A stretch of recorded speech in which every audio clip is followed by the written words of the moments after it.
the guy said, oh, this thing is abandoned, right? I said, no, it's not abandoned. No, it's not. That's our mode of transportation over there. Septa can abandon this thing. They will lose. If they of abandon this thing, Septa will be collapsed. Yep. Sure would. Because those CEOs, they're not going to be getting all that money to do the And as we were talking, each looking at me, because in Nigeria, they're used to abandoning projects. Yeah. I'm going with something smoking just came around. You know what I mean? Something smoking. Yep.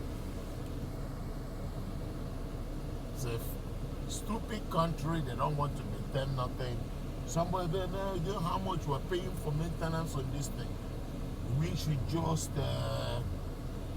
take the money for maintenance. That's how short your memory.